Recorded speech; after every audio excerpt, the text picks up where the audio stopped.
जब कोई पूछे तुमसे कि क्या करते हो तो सीना ठोक कर कहना, मैं देश की रक्षा करता हूं। पूछे अगर कोई कि कितना कमा लेते हो, हल्के से मुस्कुरा कर कहना, 140 करोड़ लोगों की दुआएं कमा लेता हूं।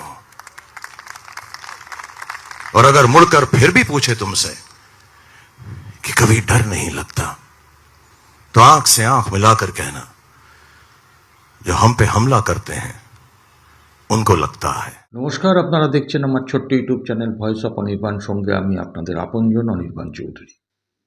প্রতিদিন সকালের মতন আজকেও সকালে একটা ভিডিও নিয়ে আপনাদের কাছে চলে এলাম। আপনাদের প্রত্যেককে এই ভিডিওতে স্বাগত জানাচ্ছি। আজকের আলোচনার বিষয়বস্তু আমার থাম্বনেইলে আপনারা দেখতে পাচ্ছেন, সুতরাং আমি পুনরাবৃত্তি করছি না।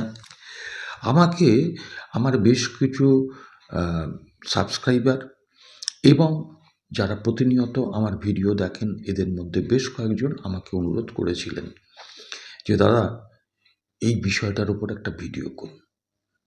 তাই আমি আজকে এই বিষয়টার উপরেই ভিডিও করছি। এখানে আমার কিছু মতামত আমি জানাচ্ছি।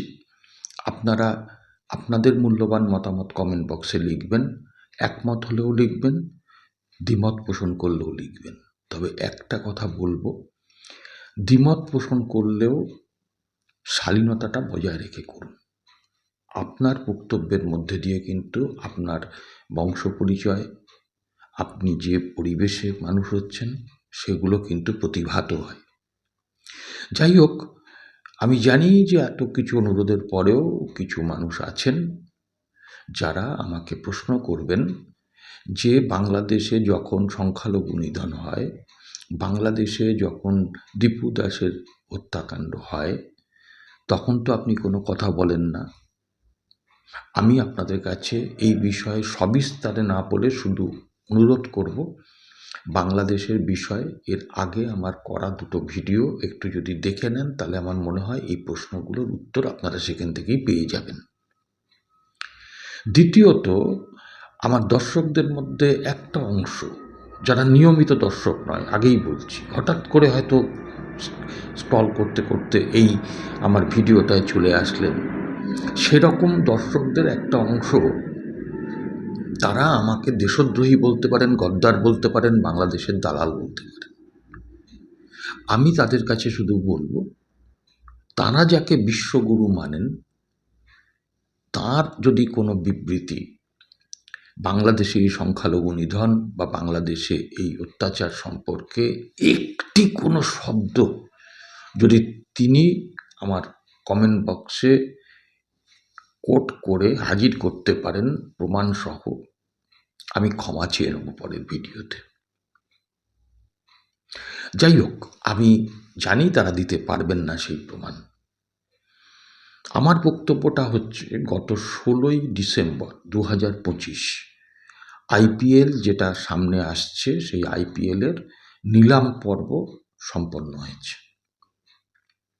সেখানে কিন্তু বিসিসিআইয়ের পক্ষ থেকে পরিষ্কারভাবে, লিখিত তো দেওয়া যায় না, অলিখিতভাবেও কিন্তু কোনো নির্দেশ কোনো আইপিএলভুক্ত দলের কাছে ছিল না যে বাংলাদেশে যেহেতু সাম্প্রতিককালে এই ঘটনা চলছে, তাই কোনো বাংলাদেশি খেলোয়াড়কে নেওয়া যাবে না। কারণ নিলামের আগেই দীপু দাসের ঘটনা ঘটেছে, নিলামের আগে সেই জুন মাস থেকে তাদের এই ভৈরব বাহিনীর তাণ্ডব চলছে, অসভ্য জানোয়ার মৌলবাদীদের তাণ্ডব চলছে সে দেশে। তো আজকে 9,20,00,000 টাকা দিয়ে মুস্তাফিজুর রহমান, যিনি বাংলাদেশের বাঁহাতি পেসার, তাকে কেকেআর টিম নিলামে কিনে নিল। আর এই কেকেআর তাকে নেওয়ার পরেই, একমাত্র বাংলাদেশি প্লেয়ার, এই কেকেআর তাকে নেওয়ার পরেই সঙ্গে সঙ্গে উত্তরপ্রদেশের বিজেপির এক বিধায়ক সঙ্গীত সোম, আরএসএসের এক নেতা, তারা গর্জে উঠলেন মুস্তাফিজুর রহমানকে নিয়ে নয়। কেন মুস্তাফিজুর রহমানকে নেওয়া হয়েছে তার জন্য তারা গালি পাড়তে শুরু করলেন শাহরুখ খানকে। 35 বছরের অভিনয় জীবনে যিনি লক্ষ কোটি মানুষের ভালোবাসা পেয়েছেন, এখনও তার ভালোবাসায় মুগ্ধ তার গুণগ্রাহীর সংখ্যা অনেক বিশ্বগুরুর থেকে অনেক অনেক বেশি, যারা হৃদয় দিয়ে তাকে ভালোবাসে শাহরুখ খানের ওই দুহাত ছোড়া ছবিটা দেখে। তো যাই হোক, এখন ব্যাপারটা হচ্ছে যে চেন্নাই এবং দিল্লি এই দুটো টিমও কিন্তু মুস্তাফিজুর রহমানের ব্যাপারে বিট করেছিল নিলামে, কিন্তু ওভার বিট করে কেকেআর কিনে নেয় 9,20,00,000 টাকায়। তারা যে চেন্নাই এবং দিল্লি টিম তারা যে বিট করেছিল সেই ব্যাপারে কিন্তু সেই টিমগুলো নিয়ে কিছু বলা হচ্ছে না। আচ্ছা, ধরুন বাংলাদেশের লিটন দাসকে যদি এইভাবে নিলামে কিনতো কোনো টিম আইপিএলের, তাহলে কি আপনারা এই কথাটা বলতেন?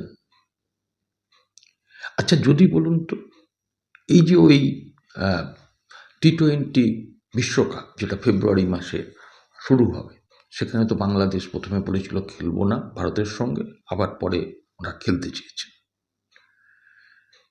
তো আজকে সেই বাংলাদেশের টিম ভারতবর্ষে আসলে আপনি বলতে পারবেন যে আমি খেলতে দেবো না? আজকে বিসিসিআই কিন্তু এই নিলাম পর্বে কোনো বাধা দিল না, তারপরে বলল, নির্দেশ দিল কেকেআরকে যে ওকে ছেড়ে দিতে হবে। কেকেআর নিয়ম মাফিক সব কিছু করে তাকে ছেড়ে দিয়েছে, তারপরেও গালি খাচ্ছেন শাহরুখ খান। আসলে শাহরুখ খান তো তিনি তো কোনো কাপুর, কোনো কুমার বা কোনো সিং নন। এই শাহরুখ খান সেই শাহরুখ খান যিনি 2010 সালে মাই নেম ইজ খান সিনেমাতে একথা পরিষ্কার বলেছিলেন, মুসলমান মানেই জঙ্গি নয়।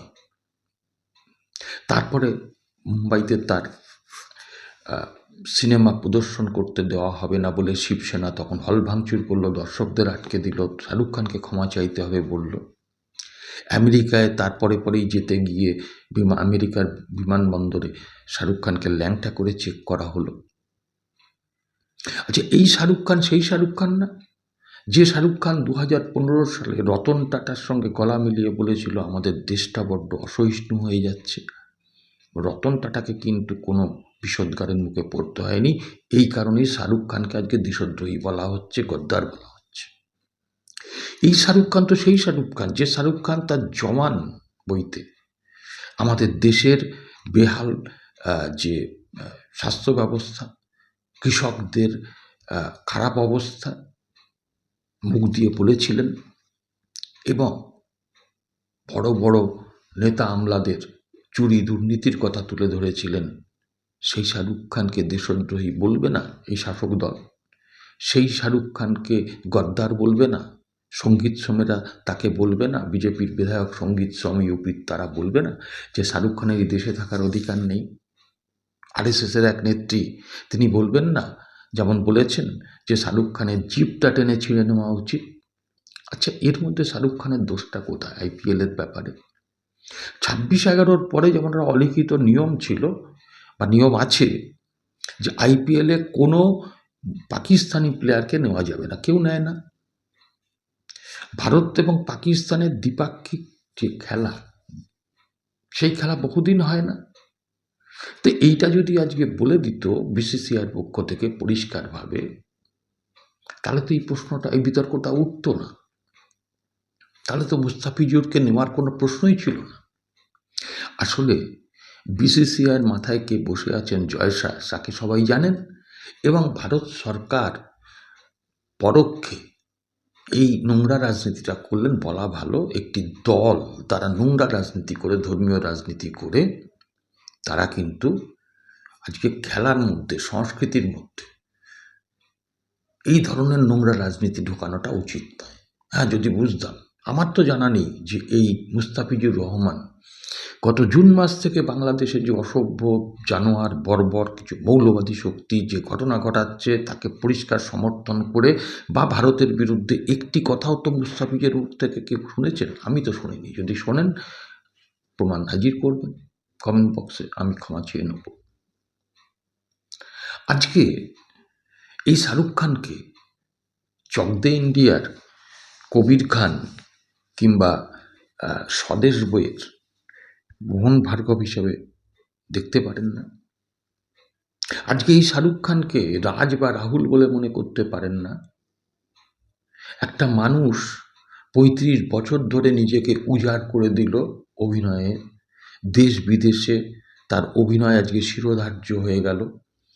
আজকে গোটা বিশ্ব বলিউডকে চেনে, আর বলিউড মানেই জানে কিং খান।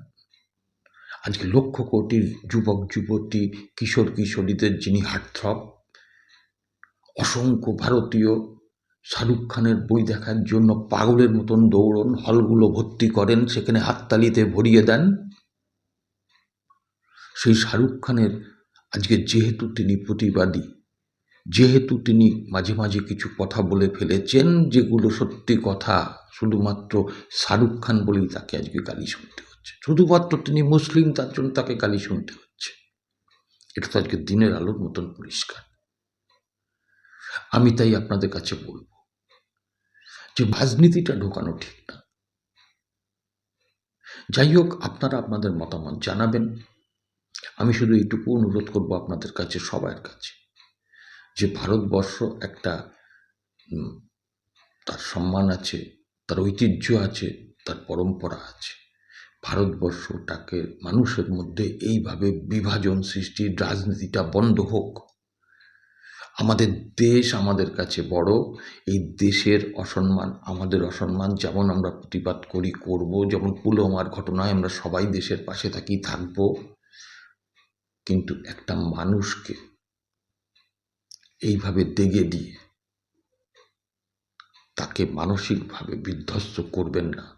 তার শত কোটি ভক্তদের মনে ব্যথা দেবেন না। আমি আশা করি মানুষের মধ্যে, মানুষের সঙ্গে যে বিভেদ সৃষ্টির চেষ্টা হচ্ছে, সেই অপশক্তির